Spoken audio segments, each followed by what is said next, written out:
Hello, this is Ashish, you are watching legal in scene. And आज के इस पर्टिकुलर वीडियो में हम बेसिकली समझने वाले हैं कि अगर ऐसी सिचुएशन क्रिएट होने वाली है जिसमें आपको अप्रीहेंशन है, आपको ये लग रहा है कि आपके खिलाफ कोई केस फाइल होने वाला है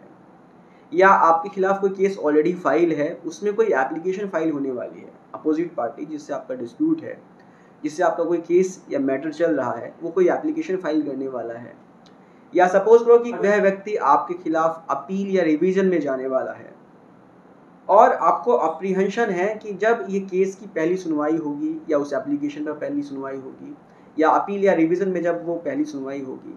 तो कोर्ट आपको बिना नोटिस इशू किए ही कोई इंटरिम ऑर्डर आपके अगेंस्ट पास कर सकता है, जिससे आपका लॉस हो सकता है।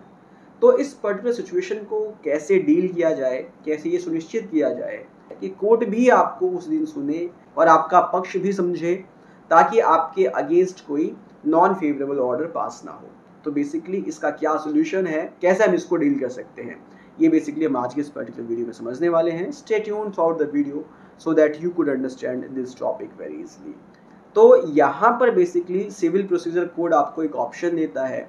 सेक्शन 148A में कि अगर आपको एप्रीहेंशन है कि कोई व्यक्ति केस फाइल करने वाला है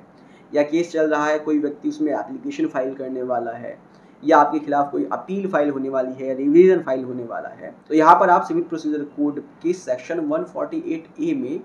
कैविएट का ऑप्शन यूज कर सकते हैं, कैविएट फाइल कर सकते हैं। कैविएट बेसिकली क्या होता है हम समझेंगे अभी, लेकिन अभी समझो कि कैविएट का यूज क्या है। कैविएट बेसिकली जब आप फाइल कर लेते हैं किसी भी केस में, तो वहाँ पर बेसिकली क्या होता है कि कोर्ट सबसे पहले ये सुनिश्चित करती है कि आपको भी उस केस में पहले इन्वॉल्व किया जाए और फिर दोनों पार्टीज को एक साथ सुना जाए, ताकि किसी भी पार्टी के अगेंस्ट कोई अगर ऑर्डर पास होने वाला है तो उसमें उस पार्टी का लॉस ना हो, उसको भी पहले सुना जाए। तो कैविएट का बेसिकली ये फायदा होता है।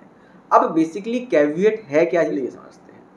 देखो बेसिकली क्या है, सिविल प्रोसीजर कोड 1908 के सेक्शन 148A में एक कैविएट का ऑप्शन आता है, जिसका यूज वो पार्टी कर सकती है जिसको लग रहा है कि उसके खिलाफ कोई केस फाइल होने वाला है या किसी केस में कोई एप्लीकेशन फाइल होने वाली है, अपील फाइल होने वाली है या कोई रिवीजन फाइल होने वाला है। तो कैविएट का यूज करके बेसिकली वह व्यक्ति ये सुनिश्चित कर लेता है कि कोर्ट में उसको भी सुना जाए। पहली तारीख अगर जब होगी उस केस की हियरिंग की, तो उस व्यक्ति को भी साथ में सुना जाए और फिर कोई ऑर्डर पास किया जाए। कैविएट हम जो है डिस्ट्रिक्ट कोर्ट में भी फाइल कर सकते हैं, कैविएट हम हाई कोर्ट या सुप्रीम कोर्ट में भी अप्रोच करके फाइल कर सकते हैं। अब बेसिकली कैविएट को फाइल करने का क्या तरीका होता है, क्या प्रोसीजर है, इसको समझते हैं। देखो बेसिकली क्या है कि जैसे ही आपको एप्रीहेंशन होता है कि कोई केस फाइल होने वाला है आपके अगेंस्ट, तो जिस पर्टिकुलर कोर्ट में आपके खिलाफ केस फाइल होने वाला है, आप उस कोर्ट में अप्रोच करते हैं कैविएट फाइल करने के लिए।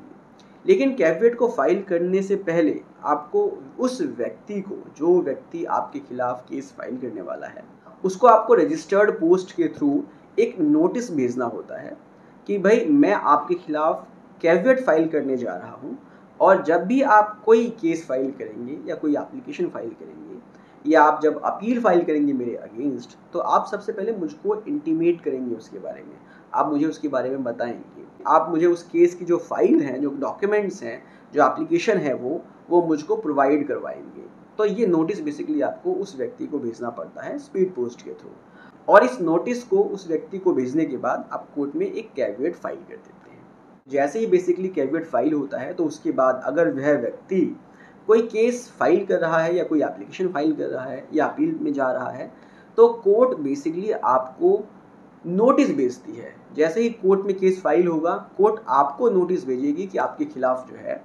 एक केस आ चुका है या एक एप्लीकेशन आ चुकी है, जिसके लिए आप उस पर्टिकुलर दिन कोर्ट में अपीयर हो जाइए। तो उस पर्टिकुलर दिन बेसिकली दोनों ही व्यक्ति, आप भी और जिस व्यक्ति ने वो एप्लीकेशन फाइल किया है या केस फाइल किया है, वो दोनों प्रेजेंट होते हैं और कोर्ट फिर दोनों को सुनती है और फिर उसके बाद जो है आगे वो फैसला करती है। तो बेसिकली ये है पूरा प्रोसीजर कैविएट फाइल करने। लेकिन यहाँ पर कैविएट के रिगार्डिंग एक बहुत ही इंपॉर्टेंट बात ये भी है कि जब आप कैविएट फाइल करते हैं, तो कैविएट का जो एज है, कैविएट की जो टाइमिंग है, वो सिर्फ 90 डेज की होती है। कैविएट सिर्फ 90 डेज तक के लिए ही वैलिड होता है। अगर सपोज करो कि आपने कैविएट फाइल किया और 90 डेज के अंदर उस व्यक्ति ने कोई भी केस फाइल नहीं किया है या कोई भी जो है एप्लीकेशन फाइल नहीं की है, तो उस कैविएट की जो वैल्यू है वो ख़त्म हो जाती है। आपको दोबारा नेक्स्ट 90 डेज़ के लिए दोबारा से कैविएट फाइल करना होता है, और ये जो कैविएट फाइल करने का प्रोसेस है ये आपको दोबारा से फॉलो करना पड़ता है। तो इस तरह से बेसिकली अगर कोई एप्रीहेंशन आपको है कि आपके खिलाफ केस फाइल होने वाला है, कोई एप्लीकेशन लगने वाली है, या अपील में जाने वाला है कोई, या रिवीजन फाइल करने वाला है कोई, और उसमें आपकी भी भागीदारी हो, आपको भी उसमें सुना जाए, तो आप कैविएट का सहारा ले सकते हैं, कैविएट फाइल कर सकते हैं कोर्ट में, ताकि कोर्ट आपको भी सुने और उसके बाद उस केस में कोर्ट कोई डिसीजन ले। सो आई होप बेसिकली आपको समझ में आया होगा कि कैविएट क्या है, कैसे इसको यूज़ किया जाता है और इसका क्या क्या फ़ायदा है। मिलते हैं नेक्स्ट वीडियो में। Take care, bye bye.